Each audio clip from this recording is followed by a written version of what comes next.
بسم الله الرحمن الرحیم. الحمد لله و الصلاة و السلام علی رسول الله و علی آله و صحبه و موالاه. ما بعد، السلام علیکم و رحمت الله و برکاته.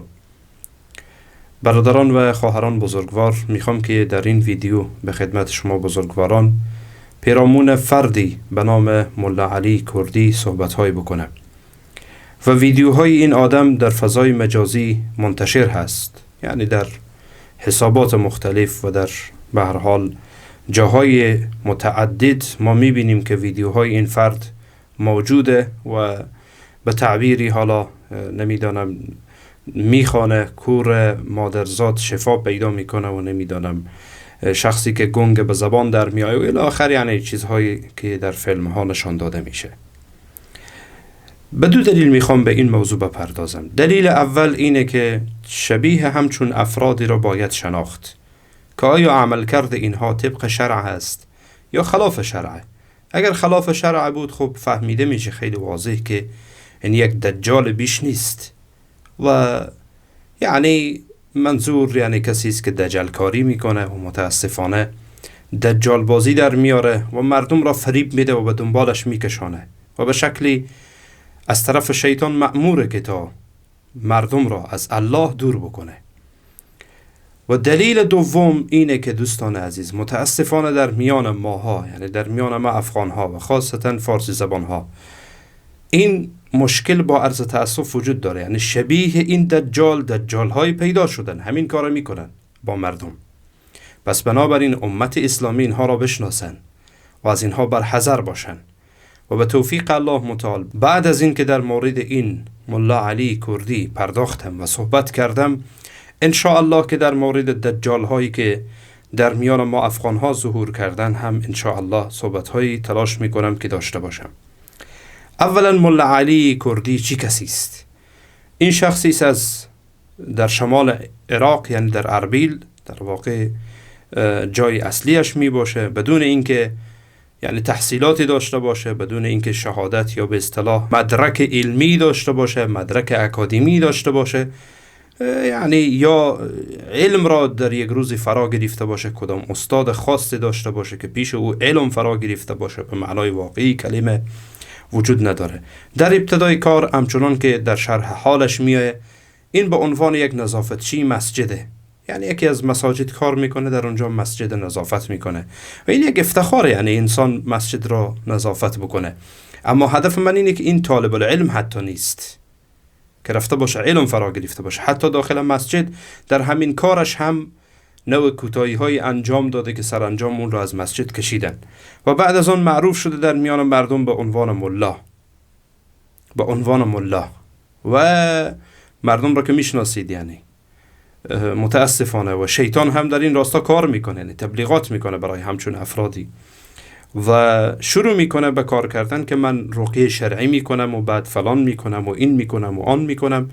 به نام رقیه شرعی سرانجام خودش را به عنوان یک تاجر در میاره و تا جایی که کارش به جایی میرسه که به هر حال برای خود یعنی مستشفا یا شفاخانه به اصطلاح باز میکنه به نام مستشفای محمد صلی الله علیه و سلم در کلک، در یکی از مناطق در همون منطقهش.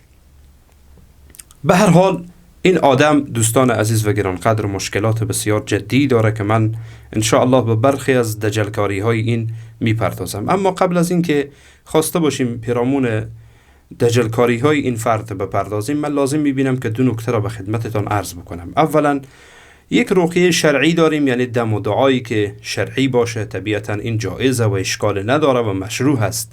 ما با این حرفی نداریم، یعنی با این حرفی نداریم. اما که کسی بیه برای خود دکان بسازه و از این طریق تجارت بکنه و به هر حال خرافات و خزعبلات و شرکیات رو داشته باشه، خب طبیعتا اون رو قبول نمی کنی. بحث دیگری که بحث ورود جن یا دخول جن در بدن انسان و در جسم انسان، این هم ثابته از لابلای آیات قرآن کریم، احادیث پیامبر صلی الله علیه و سلم. اما اینکه چطور این جن را بتوانی از وجود فردی که در او داخل شده بکشی، خب این طبیعتا طریقه شرعی داره و طریقه دینی داره، نه با این طریقه‌ای که دجال بازی هایی که اینها در میارن و حالا این کردی و امثالش در میارن. متوجه هستید؟ به هر حال دوستان عزیز، من قبل از اینکه یعنی بخواهم خدمتتان این مسئله را ارائه بکنم، بر خودم لازم دانستم که برم سری بزنم به صفحات این فرد. امروز مثلا در فضای مجازی فیسبوک داره، یوتیوب داره. رفتم به فیسبوکش سر زدم، حتی مطالب 1 سالش را دنبال کردم، مطالب 1 سالش را تعقیب کردم و تک تک اونها را دیدم که ببینم قضیه از چی قراره. به هر حال انسان نباید در حق هیچ فردی ظلمی بکنه. پس بنابراین نتایجی که من به اون رسیدم در واقع تحقیقی است که خودم به صورت مستقیم صفحه فیسبوکش رو تعقیب کردم، یعنی مطالبش رو دیدم، به صورت حداقل 1 سالش رو دیدم و همچنین در یوتیوبش را هم دیدم و مطالبی که احیانا برایتون نشر خواهم کرد در این ویدیو در واقع برگرفته از صفحات خودش می باشه. اینطور نیست که اینها را من از کدام جای دیگری نقل کرده باشم، نه خیر، از صفحات خودش و از یوتیوب خودش. به هر حال دوستان عزیز، ببینید از مشکلات فنی که این آدم داره، من مثلا فیسبوک اصلیش را و رسمیش را تعقیب کردم، نشر و پخش بعضی از تصاویر مبتذل. من نمیدانم هدفش چیه، تبلیغات، تجارت و چی هست نمیدانم. یعنی در لابلای مثلا 30-40 مطلبی که درباره خودش هست، ویدیوهایش هست، عکسای خودش هست یا مطالبی که نشر میکنه، باز میبینی یک تصویر مبتذل پخش میکنه. من نمیدونم این یعنی کارش چیه. تصاویر نیمه برهنه، تصاویر زنهای نیمه برهنه رو نشر میکنه. من نمیدونم هدفش یعنی چی میخواه ثابت بکنه. و همچنین عکس یادگاری گرفتن با زنان برهنه. شما برید صفحش رو تعقیب کنید، اینقدر عکسش که والله من خجالت کشیدم که اینجا اینها رو برایتان نشر بکنم، یعنی وگرنه در کنار صفحه اینها رو برایتان نشر میکردم. خودتان برید به صفحه فیسبوکش یعنی برید بررسی بکنید، خواهید دید که چی وضعیتیه. یعنی شما تعجب میکنید، حیران میمانید. و همچنین در وسط مردان، حتی در داخل یک مسجد من ویدیویی دیدم، در داخل یک مسجد زن را به اصطلاح رقیه میکنه، یعنی برایش سرش دعا میخوانه. این زن مسلمان با اون لباس و با اون شکل و قیافه‌ای که داره میفته وسط مردا، غلطک میزنه از این طرف به اون طرف و بدنش، یعنی سبحان الله من تعجب کردم این چطور، یعنی این رقیه شرعی است؟ این رقیه شرعی است. حتی من ویدیویی دیدم از خودش، یعنی در صفحهش، که این وقت در آلمان رفته بود، در اونجا یک دختر خارجی و اروپایی و ظاهرا یعنی مسیحی میفته در وسط سرک، یعنی با اون لباس هایی که پوشیده. دیگه خودتان میدانید کسایی که در اروپا هستن که چطور لباس های دخترای غربی یا دخترایی که به هر حال در این کشورها زندگی میکنن چطور لباس های میپوشن، با اون شکل و قیافه و با اون وضع و حال. و این آدم هم رقیه شرعی میکنه. سبحان الله، این رقیه شرعی است. یعنی یا ای که مثلا پای زنها را بگیره و نمیدونم انگشتانشون رو فشار میده و دستشون رو بگیر فشار بدی و نمیدونم دست خود رو به دهانشون بکنی. یک کارهای عجیب و غریبی که خودتان ببینید یعنی بالفور متوجه میشید که یک دجاله، بالفور متوجه میشید. یعنی نیازی نداره که اینقدر در موردش تحقیقات دیگه داشته باشید. ولی من برایتان یک سری مسائلی را بیان خواهم کرد که شاید تا حالا شما در مورد این فرد دجال نشنیدید و در مورد این دجال ها به صورت عموم نشنیدید. صبر داشته باشید. جالب، من پستی از این فرد دیدم که یعنی در داخل فیسبوکش پست را نشر کرده در مورد حکم تراشیدن ریش و در اونجا هم یعنی حکمش نوشته است که حرام و فلان. زیر این پست، یعنی این مطلبی که نشر کرده، زیر آن ویدیویی گذاشته که خودش در حال تراشیدن ریشش هست. من نفهمیدم این مسئله یعنی چی. گرچه در لابلای اون فتوایی که به هر حال گرفته یا فتوایی که خودش نوشته، یک آدم بی سواد فتوا بنویسین، جالبه.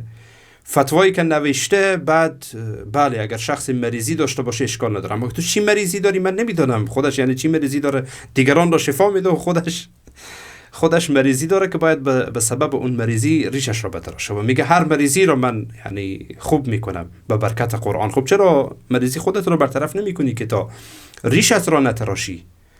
و جالب برای من یعنی تعجب آور بود که این حکم را در بالا بگذار و بعد از آن در توضیح ویدیو این حکم را بگذار، بعد در خود ویدیو تراشیدن ریش. به به ماشاءالله، تعجب آور بود والله برای من فکر میکنم که نوعی تمسخره به این مسائل، نوعی تمسخره به این قضایا. و بعد از آن از همه تعجب آورتر این که من دیدم مثلا بیرق انگلیس به دستش. من این تصاویر خب یعنی مبتذل نیست، برایتان نشر میکنم، خودتان ببینید، از صفحه خودش این را گرفتم. بیرق انگلیس به دستش، به او عکس یادگاری گرفته. بیرق آمریکا به دستش، عکس یادگاری گرفته. حتی بیرق کشوری به نام اسرائیل را هم به دستش گرفته و با اون عکس میگیره. و از همه بدتر این که این آدم دجال میگه که یهودیان و مسیحیان برادران ما هستن.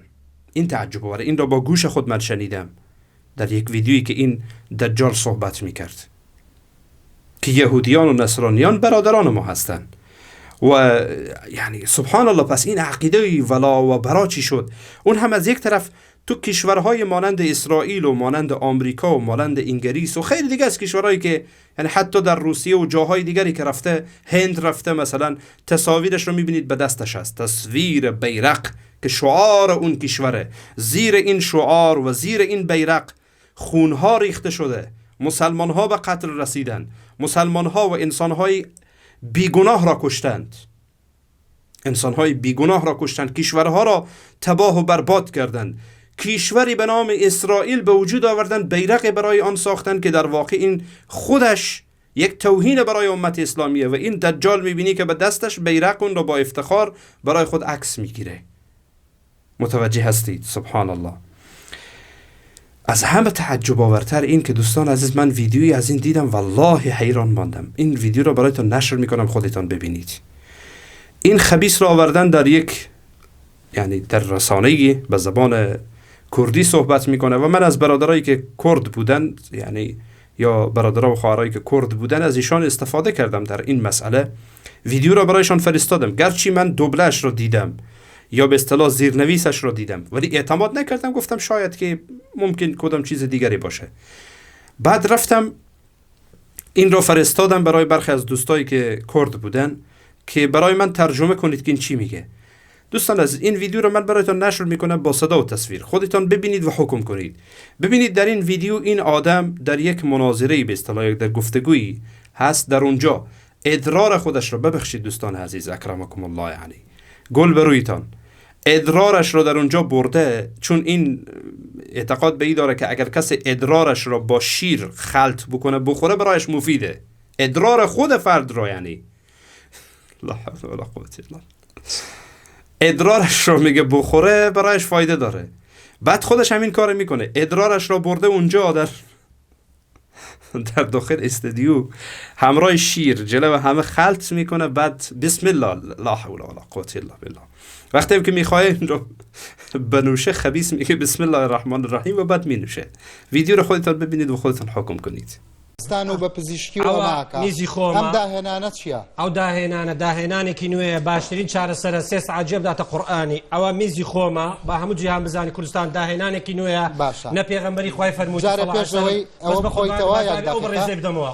ئەو بەڕێزە ئەمنی تەفریش کرد و زۆر ناشینی کردم، بەڵام من تەفریشی ناکەم، پێڵاوی لەسەر سەرم، بەس بەداخۆ مامۆستاکان زۆربەی خۆیان دۆڕاندووە بەداخەوە، بەڵام پیس پێ ناڵێم گەردەنی خۆی دۆڕاندووە لە کاتێکا بە منطق باسی ئەوە کاکە، باسی ئەو حەدیثەی کە ئەوەتی حەدیثی بە شەرتە کاتی مە قسە بکەم، ئەمە دەست ماچەکەم مەجاڵم دێ. ئەوە میزی خۆم و ئەوەی باشترین چارەسەرە واللهی. بۆ تۆ نەخۆشی؟ بەڵێ کۆخەم لێ هاتمێرە نەخۆشم، کۆخەمە دەمێ کۆخەم چاکبی، والله هاتیمە کۆخەم لێ. بۆ هێناوتە لێرە ئی خۆیتەوە بۆ هەموو خەڵکە شارەزا بنکەوە دەرمانی کۆخەیە؟ بەڵێ دەرمانی هەموو نەخۆشیەکە و لە پێش شاین گۆشت دەیخۆمەوە. بسم الله.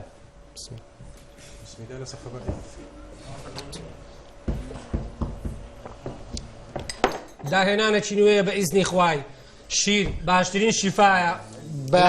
عفوا با قسەکەی تەواو کەم. باشە دوستان عزیز ببینید، اینها از علائم دجال بودن این فرده. شیخ الاسلام ابن تیمیه رحمه الله در کتابش که در فرق میان اولیای رحمان و اولیای شیطانه، در این کتابش شیخ الاسلام رحمه الله در نشانه های دوستان شیطان و اعوان شیطان میگه که، یا اولیای شیطان میگه که از علائم ایشان اینه که شیطان اونها را وادار میکنه که چیزهای خبیث و چیزهای پلید را بخورن. و بعد میگه از جمله مسائل بوله، یعنی از جمله چیزهای خبیث و پلیدی که شیطان اینها را وادار میکنه بخورن یکی بوله. بول که یعنی به اجماع و به اتفاق نجسه. حتی روی لباس انسان بریزه باید بشویی، پاک کنی، بعد نماز بخوانی.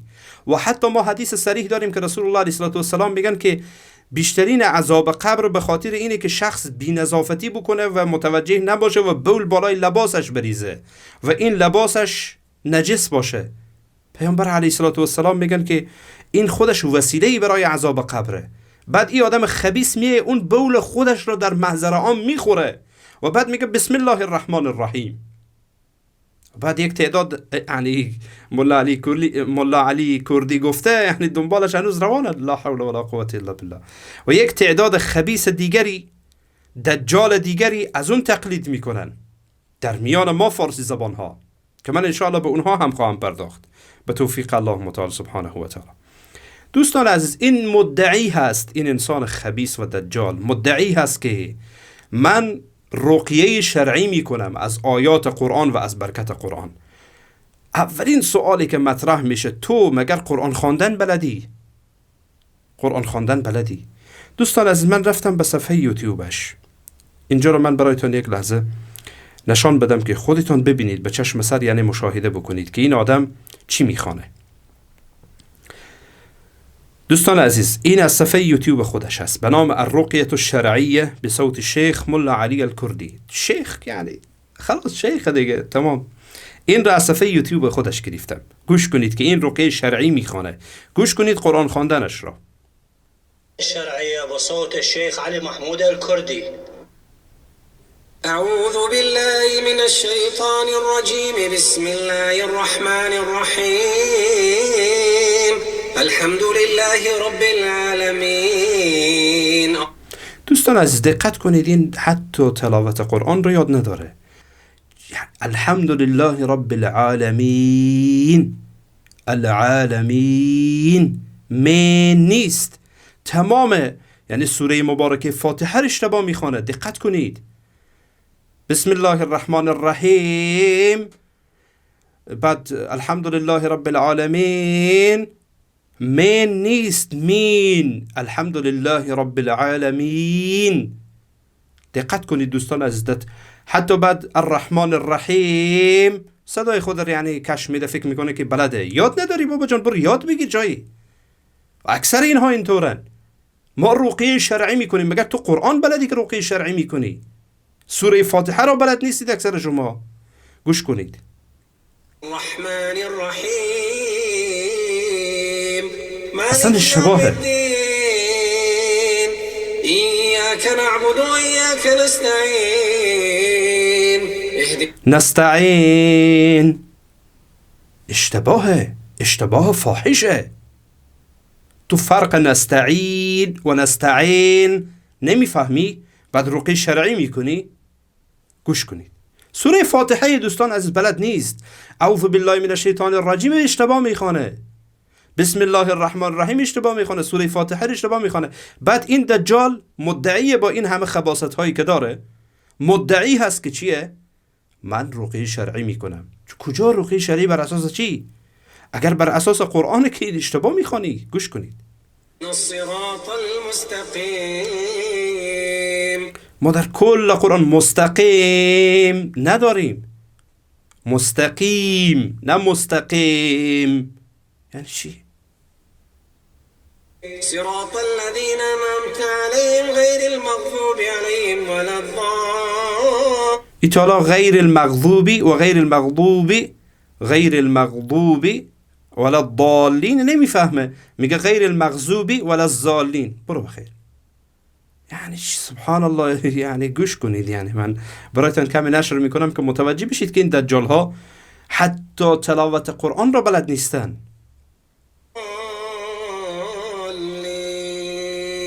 ولا الضالین. ولا الضالین چیه؟ ولا الضالین. لین نه لین. گوش کنید. بسم الله الرحمن الرحیم. حتی دقت کنید. بسم الله الرحمن الرحیم، بسم الله الرحمن الرحیم درست بلد نیست. قل اوحی الی انه استمع نفر من الجن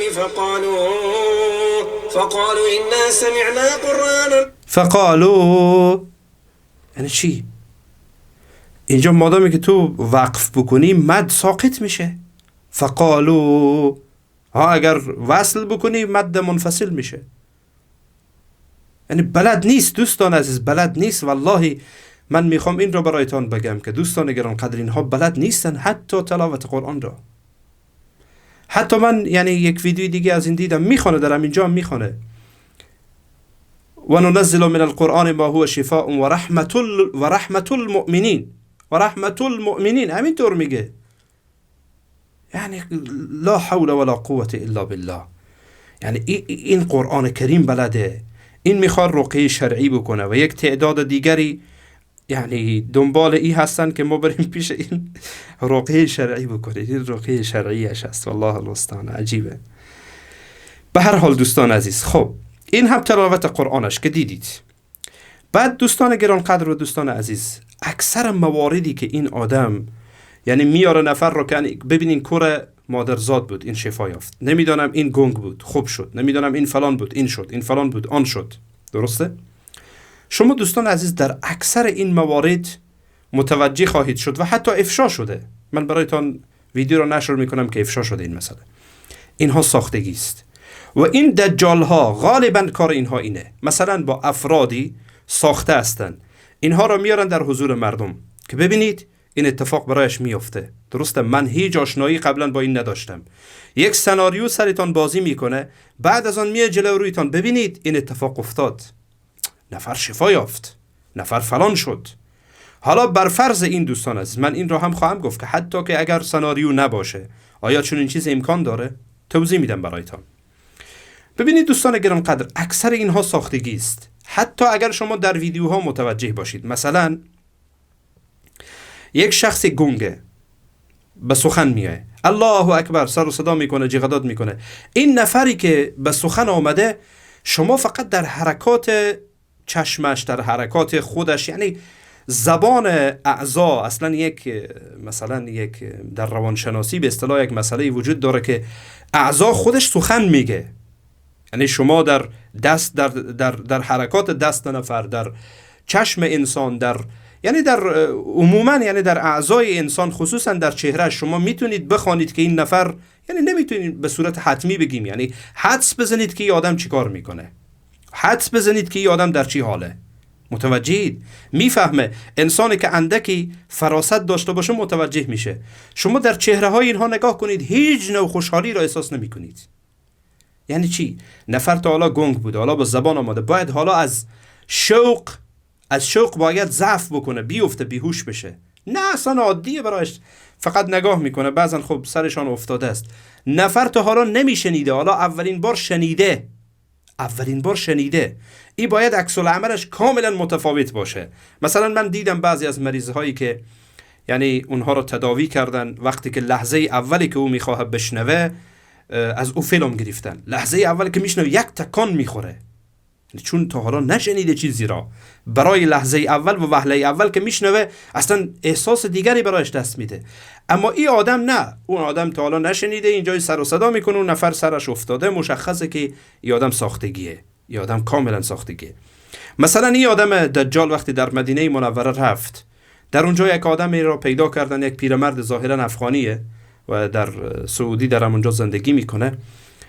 الله اکبر میگه که نمیبینه، بعد دستایش را میگذاره اونجا و بعد این خیلی قضیه بزرگ شد. یعنی در همون زمان خیلی بزرگ شد در سعودی، حتی تا جایی که حکومت سعودی و سربازایی که در حرم بودن این آدم دستگیر کردن، بردن و بر جرم فریبکاری این را زندانی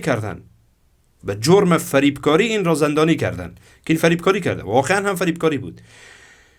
من ابتدا دوستان از این ویدیو را برایتان نشر میکنم که ببینید با این آدم چی میکنه و بعد از آن همین آدم، همین پیرمرد خودش به زبان خود اقرار میکنه که من کور نبودم، چشمای من ضعیفه. حتی داخل مسجد نشسته پیرمرد دیگه با او صحبت میکنه، میگه تو کور نبودی که؟ میگه بله نبودم، من کور نبودم اصلا، من یعنی چشم داشتم، چشمای من ضعیف بود. و بعد برایش میگه بگوی چند تاست، بعد میگه بگوی این چند تاست. یعنی اون پیرمرد دیگه برایش میگه و او باز عینکش رو بالا میکنه و نگاه میکنه. یعنی هدف من اینه که خودتان ویدیو رو ببینید، چون به زبان عربی است. من اینها رو برایتان توضیح دادم که توجه بکنید که خودش اقرار میکنه که من چشم داشتم، ولی اینها این کارها رو انجام میده. والسلام على رسول الله. أنا بمكان مبارك شيخ. بأي مكان جاي شيخ؟ مكاني في مسجد قباء. بيت عيش في الهندستان؟ عيش هنا في المدينة. قباء. كم سنة ما تشوف؟ زيادة من 10 سنة. هسه إن شاء الله تشوف بإذن الله. افتح عيونك. افتح عيونك شيخ. وننزل من القرآن ما هو شفاء ورحمة للمؤمنين ولا يزيد الظالمين خسارة. ربي اشفي انت الشافي يا اكرم الاكرمين يا ذو الجمال الجلال والاكرام. افتح عيونك شيخ. شيخ افتح عيونك. افتح عيونك. هذا كم واحد؟ عاشي كم؟ يلا خلي صلي على النبي. بس هذا معجزة القرآن. شيخ هذا كم واحد شيخ؟ 5. جماعة خلي صلي على النبي. اللهم صل على محمد. جماعة هذا معجزة القرآن. خلي صلي على النبي. اللهم صل. مكان مبارك قاسي سواء. وهذا صلى الله. هذا الشيخ عميان طاب بإذن الله. ارجعوا إلى التوحيد والقرآن وزماري منكم ولا فلس ولا درهم. شيخ مرة ثانية. هذا كم واحد؟ هذا كم واحد؟ واحد. والسلام عليكم ورحمة الله وبركاته. الله أكبر. الله أكبر. ما تدري ها؟ كيف عيونك؟ انت كنت اول في اعمى ودحين انت شفت ولا كيف؟ يعني شوي احسن لكن في شوية احسن بس. شوي احسن. بس ما كنت اعمى والله فتحها. لا ما كنت هذا. مرة ما في ماسك. هذا كم هذا؟ هذا 2؟ بس 2 وهذا كم؟ هذا 5 ها؟ ايوه انا هذاك الكذاب هذاک اللي سوى لك ها؟ والله كذاب ها؟ من یک مسئله را به خدمتتون عرض بکنم. یک پیرمردی بود خودش قصه میکرد. چشمایش کمی ضعیفه. چشمای اون پیرمرد ضعیفه. البته من با یک واسطه این مسئله را بیان میکنم. گفت من در مزار بودم. وقتی که اون خرافات را انجام میدن و نمیدانم جهنده بالا میکنن و فلان میکنن، آی کور شفا یافت و فلان شد، یک چند تا ساختگی همونجا هستن تا که عقیده مردم رو خراب بکنن و مردم را جلب و جذب بکنن و شاید ممکنه که اتفاقا بیفته که بحث استدراجی که ان شاء الله براتون توضیح خواهم داد. ببینید این پیرمرد میگه چشمای من ضعیف بودم، اونجا نشسته بودم، خب چشمای خودم بند کرده بودم، یک لحظه چشمم رو باز کردم دیدم که یک کسی به طرفم پرید، کای ببینین که این شفا یافت و چشمش باز شد. سر و صدا و جیغ و داد میگه برای انداخت. من هر چی به گوشه ای میگم بابا جان من چشم داشتم. سکوت کو برای تو پول جمع میشه. چی سر و هیچ نگو سکوت کو. میگه تا متوجه شدم لباسم پاره شد، برای من لباس آوردن که پوشیدم و مقدار پول هم برای من جمع شد به ازای این مسئله. متوجهید این دجال ها هستن، یعنی در هر جا اینطور سوء استفاده میکنه. بله تو نابینایی، اون میگه نه من چشمم ضعیفه مثلا، نه تو بگو من نابینا هستم، یک مقدار پولی برای تو میدم بگو نابینا هستم. و چند تا تبلیغگر هم دارن، مثلا این دجال ها تبلیغگر دارن، یعنی چی در فضای مجازی چی در فضای حقیقی. یک چند فردی را پول میدن که شما برید تبلیغات بکنید که ما نمیدونم فلان مریض را فلان شفا یافت و فلانی رقم شد فلانی رقم شد، های بیایید که برین پیشش برین. خصوصا یعنی نمیدونم بخت ما رو باز کرد باز این دخترهایی که یعنی بلند و بالا خیلی فکر میکنن که من معتقد نیستم که این بحث بخت و نمیدونم جادو این مسائل باشه. خب کمی خواهرم کمی پایینتر رو نگاه بکن و خانوادت یعنی باید کمی پایینتر رو نگاه بکنن و به هر حال بسازین یک جوان مسلمان، جوان خوب، جوان رعنامیه به خواستگاریت جواب رد ندی، منتظرین نباش که اسب سفید بیای و فلان باشه و این باشه و این حرفا. به هر حال اینها دیگه دنبال همچون افرادن، برین که بخت ما بسته شده، برین که نمیدونم ما جادو شدیم که ما کسی به خواستگاری ما نمیاد، تا آخرین لحظه پیش میره بعد همه چیز به هم میخوره. خب خواسته هایت را خواهر گرامی کمی بیار پایین، خانواده محترم کمی خواسته هایتان را بیارید پایین. یعنی شما درخواست میکنید که دخترتان مثلا به یک رئیس جمهور داده بشه، یعنی جوان مسلمان بیچاره تقاضاهایی که شما میکنید جوان خود به خود فرار میکنه که بابا بیزارم اصلا از ازدواج بیزارم. به هر حال اینها دیگه دنبال اینها میرن، برین که بله بخت باز میکنه، برین که فلان میکنه، برین که این میکنه، برین که اون میکنه. 4 تا تبلیغگر و دروغگو و کذاب دیگری دارن که متاسفانه اینها رو تبلیغات میکنن و احیانا برای افراد پول میدن که شما این کارها رو انجام بدید، سناریو بازی کنید تا که مردم فریب بخورن. خب طبیعتا مثلا شما تصور کنید به یک نفر $200 میده و یه آدمم کذابه، این آدم هم خیانتکاره، نمیفهمه، دروغگو هست و به ازای پول هر غلطی میکنه، به ازای پول سناریو بازی میکنه. خب به ازای این $200 یعنی صدها هزاران دلار رو پیدا میکنه. یک بازی یک سناریو بازی میشه، از من پول بکشه، از شما پول بکشه، از این پول بکشه، از اون پول بکشه. مثلا همین آدم ادعا میکنه، همین دجال مولا علی کردی ادعا میکنه که من از شما پول نمیگیرم، مفت و رایگان این کارها رو میکنم. اما بعضی از مریض ها که میرن پیشش، تو باید عسل بگیری، سیادانه بگیری، فلان بکنی. بسیار خوب، اینها خوب طب نبوی است، طب شرعی است، درست حرفی نیست. اما باید این رو از دکان فلانی بگیری یا باید از من بگیری. اگر از جای دیگه بگیری اینها اصل نیست، فلان است و این است و آن است. خودش اصلا برای خود یک تجارت رو اندازی کرده و به ازای همین پول تجارت در کلک در همون منطقهش این برای خود شفاخانه باز کرده به نام طب نبوی. نعوذ بالله. یعنی ادرارخور میگه من طب نبوی دارم. تو طب نبوی داری؟ تو بی سواد، تو چی میفهمی از طب نبوی؟ چی میفهمی از طب نبوی؟ لا حول ولا قوة الا بالله. به هر حال دوستان عزیز، ببینید حتی که این واقعیت داشته باشه، یعنی احیانا اتفاق میفته که چون این دجال های به دستشان چون این کارهای صورت میگیره. دجال بزرگ که انشاءالله دربارش من درباره فتنه دجال باید حتما صحبت بکنم، احادیثی که در این راستاست، تا مردم متوجه باشن که فریب این دجال را میخورند افرادی. اگر دجال بزرگ بیا اینها چه کار میکنن؟